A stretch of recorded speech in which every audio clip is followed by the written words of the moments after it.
약간 이런 식으로 이렇게 힘들지만 그렇다고 불행한 건 아니야. 요즘은 뭔가 연애에 대해 현타가 온 것 같다. 알고 보니 체육부대 소속 즉석 소개팅 분위기로 몰아갔지만 행운은 순차적으로 찾아온다. 아빠가 보고 싶잖아요? 그러면 아빠 방에 가서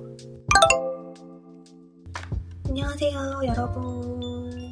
오늘은 2023년 12월 31일입니다. 그래서 제가 꼭 해보고 싶었던 콘텐츠가 있거든요. 그게 뭐냐면 짜잔! 저의 일기를 읽어보는 콘텐츠입니다. 사실 이 콘텐츠를 진짜로 찍을까 생각을 되게 많이 했어가지고 지금 제대로 준비가 안 된 상태지만 할 거면 올해가 가기 전에 기록을 해야 할 것 같아서 카메라를 켰습니다. 일단 올해 제가 썼던 다이어리고요. 비욘디라는 브랜드의 다뷰얼데이라는 다이어리입니다. 되게 심플한 다이어리를 좋아하거든요. 그리고 이 다이어리를 고를 때까지만 해도 일단 심플해야 되고 이런 색깔이 제 마음에 들어야 되고 먼슬리랑 위클리가 꼭 있어야 되는 그런 다이어리를 선호했거든요. 그래서 딱 이 다이어리가 저의 마음에 들어서 이 다이어리를 구매를 했는데 이거는 내가 할 말이 많다 이런 거는 길게 쓸 수 있는데 그렇지 않은 거는 좀 길게 쓰는 다이어리를 사면 오래 못 쓰더라고요. 그래서 위클리를 선호하는 편입니다. 그래서 올해도 일기를 열심히라고 하기에는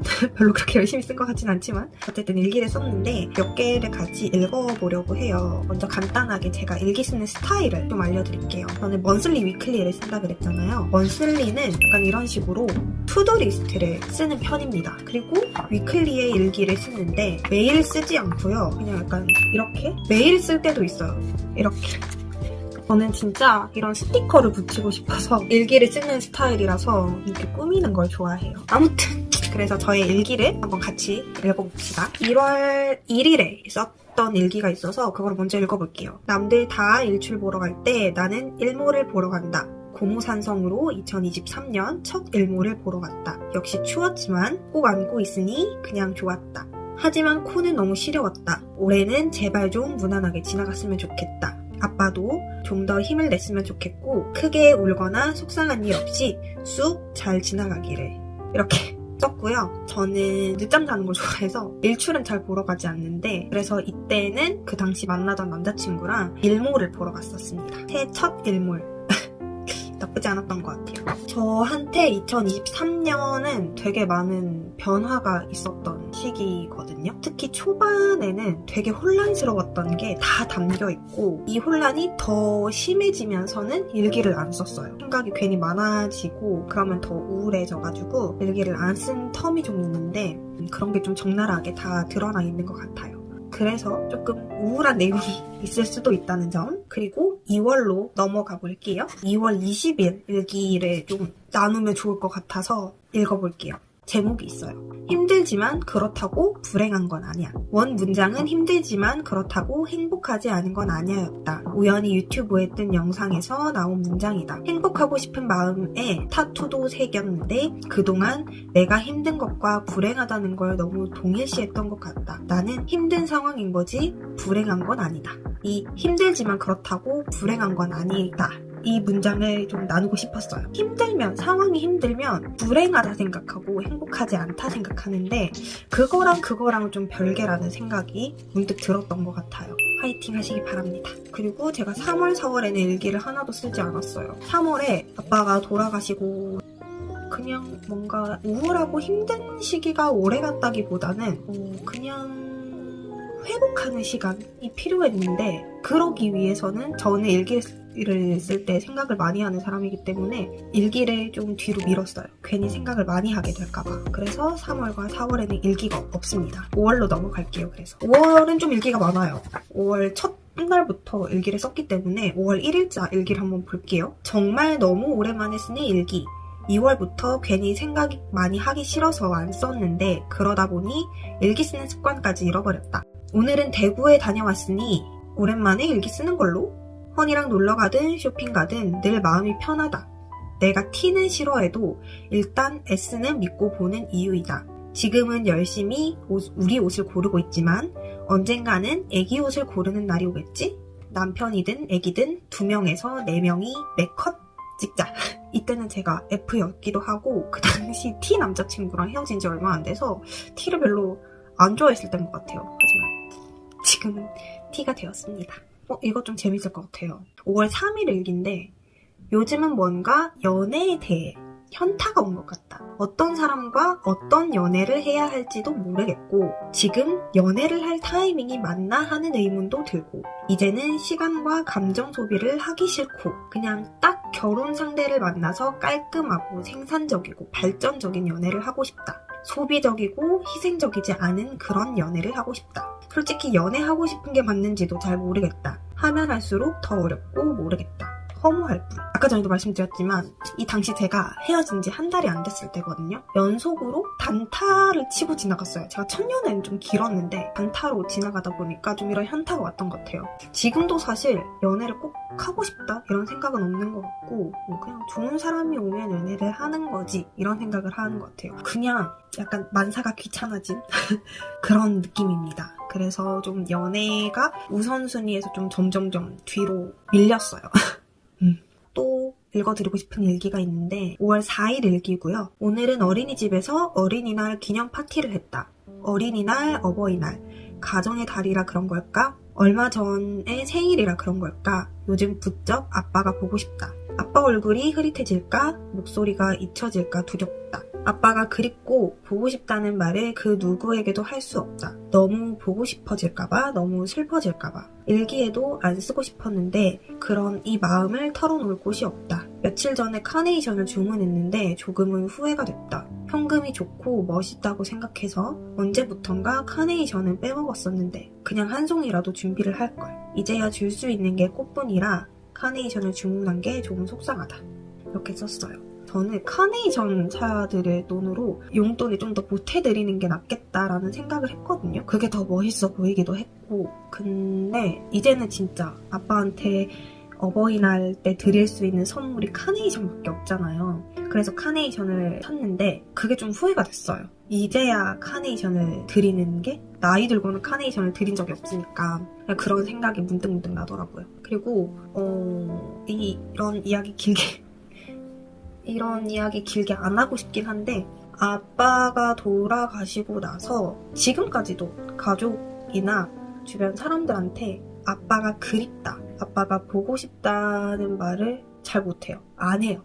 특히 가족들한테도 그렇고 특히 엄마한테 아빠에 대한 이야기, 아빠가 그립다는 이야기를 절대 못하거든요. 저만 힘든 게 아니니까 안 하게 되는 것 같아요. 그냥 아빠 얘기를 할 때도 그냥 가볍게 넘기고 사실 아무한테도 말하지 않았는데 가끔씩 엄마가 거실에 자고 있으면 아빠가 보고 싶잖아요?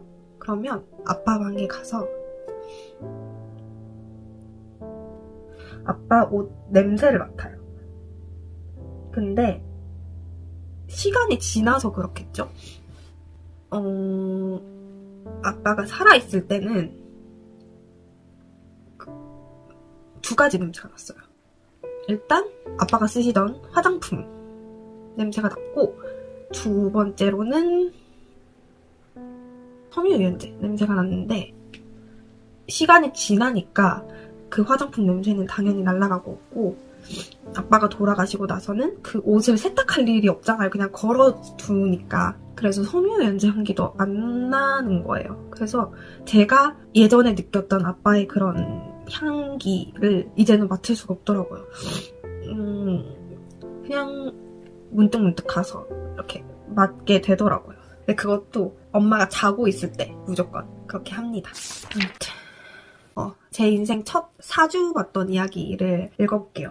오늘은 지난주 중에 잡은 이내와 대구 데이트. 유독 더 기대를 내는 이유는 인생 첫 사주가 기약되어 있기 때문이다. 전체적으로 좋은 사주고 스케일이 크고 멋진 여성이라고 한다. 너무 단단한 금은 오히려 부서질 수 있다며 양보하고 융통성 있게 살라고 하셨다. 그리고 충격적인 건 결코 내가 남자가 없는 사주가 아니라고 했다. 그냥 눈이 높을 뿐. 그래도 6월에서 7월에 들어온다고 하니 기다려본다. 결혼이나 그 다음 좋은 연애 오는 26년에서 27년. 청색, 적색이 좋고 숫자는 3728이 좋다고 한다. 제가 남자가 없는 사주가 아니라고 하셨던 거는 진짜 새까맣게 잊고 있었는데 그렇다고 하지만 6월, 7월에 들어오지 않았다는 거. 그렇군요. 10월에 대학교 친구 결혼했던 그 일기를 읽어드릴게요. 그거는 이렇게 청첩장도 같이 남겨놨습니다. 10월 21일 드디어 아기다리 고기다리던 예인동준 결혼식. 이날을 위해 나 또한 얼마나 노력했던가. 뭘 노력했지? 아침부터 분주했던지라 정신없었지만 오랜만에 대학 사람들 만나니 기분이 좋았다. 괜히 대학생대로 돌아간 것 같고 만나서 반가웠고 놀다 보니 즐거웠는데 헤어질 때 되니 많이 아쉬웠다. 이제 진짜 현생이구나. 또 고민의 연속이구나 하는 생각에 슬퍼졌다. 그리고 대만에 일주일 내내 일기 썼던 날인데 이때 읽어드릴 게 있나? 10월 28일 일기. 미래의 배우자가 아닌 미래의 결혼 생활을 꿈꿔라. 그러면 어떤 사람을 만나야 하는지 보인다. 유튜브에 배우자 기도를 검색했다가 댓글에서 이 문구를 보고 유튜브를 바로 껐다. 일기 쓰려고. 내가 바라는 결혼 생활은 좀 부드럽고 따뜻하고 여유에 있었으면 좋겠다. 주말엔 햇살 받으면서 같이 커피도 마시고 책도 읽고 때로는 여행이나 나들이도 다니고 부드러운 연노랑이 떠오르는 그런 가정을 꾸리고 싶다. 이렇게 썼어요. 미래의 배우자가 아닌 미래의 결혼 생활을 꿈꿔라. 기억해두세요. 벌써 11월까지 왔어요. 11월 일기 읽기 전에 10월 31일 일기 하나 더 읽어볼게요. 나는 지금 나의 라이프 커리어를 쌓는 중이다. 더 반짝반짝 빛나기 위해 준비 중이고 더 높이 도약하기 위해 도움닫기를 하는 중이다. 되지 않는 것에 오지 않는 타이밍에 스트레스 받지 말자. 두 마리 토끼를 다 잡을 수 없고 행운은 순차적으로 찾아온다. 내년에 새로 시작할 보금자리를 찾았으니 다음 행운을 차분하게 기다려보자. 굳이 꼭 성급해야 할 이유가 있나? 남들의 행복에 눈 돌리지 말고 나의 행복에 대해 생각하자. 남은 11월, 12월, 그리고 2024년에 대해 생각하기. 이렇게 썼네요. 제가 갖지 않은 거, 예를 들어서 연애도 그런 거고 되게 아등바등하던 시기였던 것 같아요. 그래서 31일에 이런 일기를 썼던 것 같습니다. 행운은 순차적으로 찾아오기 때문에 모든 것을 한꺼번에 잡으려고 하지 말자는 그런 내용으로 일기를 썼는데 이거 읽어드리면 좋을 것 같아서 읽어드렸습니다. 7살 반 애들 졸업여행이랑 그리고 4, 5살 반 애들 기차여행 따라갔다 온 일기를 썼거든요. 어린이집 내용이니까 이것 좀 읽어드릴게요. 무려 5년 만에 갔던 이월드. 혼자 인솔해야 해서 걱정이 많았는데 협조해줘야 돼. 약속하고 정말 또래처럼 눈높이 맞춰서 함께하고 최대한 에너제틱 하이텐션으로 노력했다. 냈다 똘똘하게 나를 잘 따라 다녀줘서 고마웠다. 교사로서 또 한 발짝 성장할 수 있었던 하루였다. 만 4, 5세는 티키타카의 맛으로 맞는 게 아닐까 싶다. 어쨌든 나도 후룸라이드, 뮤직 익스프레스, 회전목마 3개 탔다. 제가 대구 살 때도 2번밖에 안 갔던 이월드를 갔다 왔던 내용이에요. 그리고 11월 17일 수요일 졸업여행에 이어서 오늘은 기차여행을 다녀왔다. 점촌역에서 같이 탄 군인이 알고 보니 체육부대 소속 선수였다. 선생님들이 즉석 소개팅 분위기로 몰아갔지만 왠지 부끄럽고 민망해서 빠이. 키도 크고 몸도 좋고 운동선수는 또 만나본 적이 없어서 내심 아쉽기도 하다. 혹시 설마 나에게 주어진 일종의 기회였던 건 아닐까? 더군다나 젊은이도 없는데. 하지만 이미 너무나도 멀리 떠나버린 기회인 것을 다음에 올 기회는 잡자. 이거 간단하게 썰 풀어드릴게요. 이제 아이들을 데리고 기차를 탔는데 저희 아이들이 기차 한 칸을 다 쓸 만큼의 수가 안 돼서 군데군데 다른 분들이 탑승을 하셨어요. 할머니 분들도 계셨고 할아버지도 계셨고 그 중에 군인도 있었거든요. 제가 나이가 20대 후반이니까 이제는 군인 친구들이 한참 어리잖아요. 그냥 이제는 군인 친구들을 봐도 아 진짜 어리다, 고생한다, 힘내라 약간 이런 느낌이거든요. 진짜 다 동생들 같고. 그래서 별 생각이 없었어요. 별 생각도 없었고 그때는 이제 아이들을 인솔을 해야 되니까 더 관심이 없었죠. 점심을 기차 안에서 해결을 해야 돼서 아이들한테 김밥을 잘라서 나눠줬거든요. 근데 그러다 보니까 칸에 김밥 냄새가 날 거 아니에요. 근데 저희만 탄 게 아니니까 실례가 될 것 같아서 선생님들이 그 다른 탑승객분들한테 김밥을 한 줄씩 드렸어요. 그 중에 이 군인분한테도 선생님이 김밥을 드렸고 그리고 저는 못 봤는데 막 장비들도 챙겨서 타셨대요. 그래서 뭐 무슨 종목 선수냐, 뭐 몇 살이냐 이런 거를 물어보시고 그러다가 이제 우리 아가씨 선생님 있는데 막 이런 식으로 얘기가 나와서 좀 분위기가 좀 이상해졌어요. 24살이셨나 5살이셨나 좀 어리셨어요. 그래서 그냥 어쨌든 저는 그래도 저희 선생님들이지만 그분은 혼자 그런 분위기를 감당하고 계신 거잖아요. 그래서 그러지 말라고 제가 죄송해요 하고 말았어요. 그랬는데 같은 데서 타셔서 같은 데서 내리시더라고요. 분이 내리시면서 그 뒤를 제가 따라서 내리게 됐어요. 그거를 보시고 또 선생님들이 둘이 잘 어울리던데 좀 해보지 막 이런 얘기를 막 하시더라고요. 어린이집에 와서도 그 얘기를 하시더라고요. 그래서 해볼 걸 그랬나 하는 생각이 또 괜히 그런 얘기 많이 들으니까 들긴 하던데 이미 너무 많이 지나버린 것을 거의 1달 반, 2달이 지났잖아요. 그래서 그냥 그런 재미있는 에피소드로 넘겨야 하지 않겠나 하는 생각이 듭니다. 그런 일도 있었다는 거. 12월로 넘어가 볼까요? 선물콘 티켓팅 성공했던 그날의 일기입니다. 12월 5일이고요. 저는 팬클럽 선예매였기 때문에 오늘은 소연이랑 만나서 선물콘 티켓팅에 도전했다. 마이데이 3기 버프로 선예매를 하게 돼서 스탠딩도 100번대가 될 것 같았는데 299번. 내 앞에 무려 298명이나 있다. 아니 팬클럽 선예매인데 이게 맞는 건가요? 원래는 좌석 가려고 했는데 1인 1매 제한 때문에 어쩔 수 없이 스탠딩 갑니다. 내일 모레 30 스탠딩 되겠지요? 저랑 마이데이 또 3기 같이 가입했던 친구랑 둘이 선예매를 하는데 이 친구가 선예매를 해서 허니 언니한테 티켓을 넘겨주는 그런 그거였거든요. 결국에는 이제 이 언니가 신분증 검사 이런 거 한다고 해서 괜히 얼굴 대조해보면 다를 수도 있으니까 티켓을 취소를 하고 이 언니가 바로 예매를 하려고 했는데 그 사이에 누가 가로채가서 같이 못 간 그런 스토리거든요. 그래서 어쨌든 그랬습니다. 선물콘이랑 그 전날 멜로망스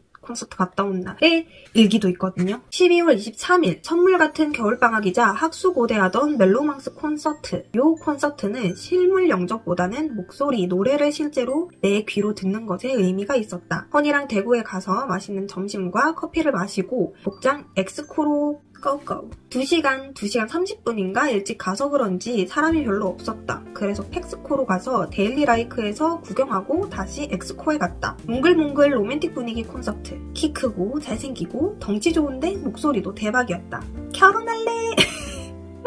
그리고 12월 24일 어제에 이어 오늘도 콘서트행. 오늘은 4년 만에 선물콘에 가는 날이다. 오늘은 혼자라 너무 떨렸다. 그래서 밥은커녕 커피도 못 마시고 오로지 콘서트만 보고 왔다. 16만원짜리 노래방이라는 별칭이 괜히 붙은 게 아니었다. 떼창 몇 곡 부르니 콘서트 스타트. 대장이 오랜만이야 하면서 첫 곡 반드시 웃는다가 시작되는데 울컥했다. 버스 타고 오면서 셀리 들을 때 유맹미에서 울컥했는데 개인적으로 슌미가 예상외로 너무 좋았고 떼창 시켜줄 때 꿀잼이었다. 얼른 다음 콘서트 달라고요. 이렇게 해서 저의 1년 일기 중에 일부분을 읽어드렸습니다. 오늘도 일기를 쓰고 자야겠죠? 12월 마지막 날이니까. 되게 저의 가치관이 잘 드러난 내용도 있고 진솔한 이야기도 있었고 재미있는 의미 있는 이야기들도 있었는데 어떤가요? 그래도 조금은 재미가 있었으면 좋겠습니다. 남의 일기 훔쳐보는 느낌으로 어쨌든 일기를 매일 쓰지 않더라도 그냥 의미 있고 생각나는 게 있으면 기록을 해두는 게 나중에 봤을 때 좋지 않을까라는 생각이 듭니다. 저도 절대 매일은 못 써요. 매일 쓰라 그러면 이렇게까지 못 썼을 것 같아요. 그러면 여기서 마무리를 하고 새해 복 많이 받으세요. 안녕.